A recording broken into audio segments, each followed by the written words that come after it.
হরিধ্বনি দিতে দিতে যাচ্ছিল শ্মশান বন্ধুর দল। আকাশে মেঘ জমেছে কালো ছায়ার মতো। কিভাবে যে শ্মশানে পৌঁছবে সেই নিয়ে ভীষণ চিন্তায় পড়েছে শ্মশান বন্ধুরা। যেতে যেতে সকলেই বলতে লাগলো নানা রকমের কথা। কিন্তু পরিতোষ ম্লান মুখে আকাশের দিকে তাকিয়ে বলল, গতিক সুবিধার দেখছি না বকুলদা। একটু পরেই যদি বৃষ্টি নামে তাহলে ভিজে একসা হতে হবে। আর নিতাইয়ের বউটা যেভাবে মারা গেল, দিন দিন যেন সন্দেহবাতিক হয়ে উঠেছিল। কেন রে, কি হয়েছিল? মৃত্যুটা যে স্বাভাবিক ছিল না তা বোঝাই যায়। স্বামীর সঙ্গে কি নিয়ে যে তুমুল ঝগড়া লেগেছিল সেদিন। পরে অবশ্য ঝগড়াটা মিটেও গিয়েছিল। তারপর সে ধান সিদ্ধ করতে বসে। সেই সময় উনুনের আগুন কাপড়ে লেগে যায়। কিছু বোঝার আগেই দাউ দাউ করে জ্বলতে থাকে সে।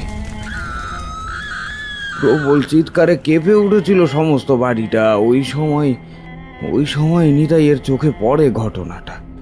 তাড়াহুড়ো করে সে এক কলসি জল ছুঁড়ে দেয় স্ত্রীর দিকে, কিন্তু তখন অনেক দেরি হয়ে গেছে।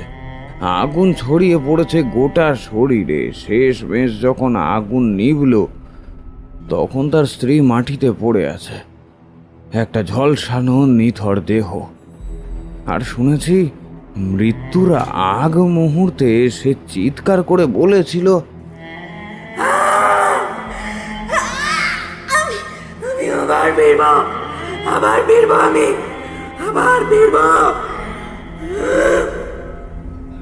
কথাটা শুনেই সকলে ভয়ে আড়ষ্ট হয়ে গেল।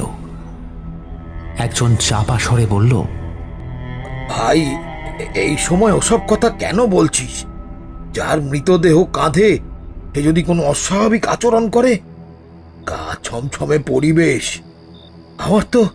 আমার তো এসব ভাবতেই ভয় করছে। তোরা একটু চুপ কর না। কার্তিক শুকনো হেসে বলল, ধুর বোকা, মরা মানুষ কি আর নড়াচড়া করে নাকি?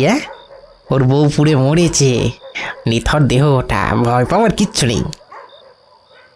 অন্য একজন আতঙ্কিত স্বরে বলল, তবুও ভয় তো লাগে।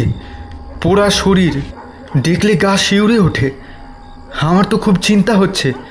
গ্রামের মোড়ল নিজে এলেন না, শুধু আমাদের যেতে বললেন। ঠাকুর আমাদের রক্ষা করো, কোনো বিপদ যেন না ঘটে। ঠিক সেই সময় দামোদর বলল, আরে তোমরা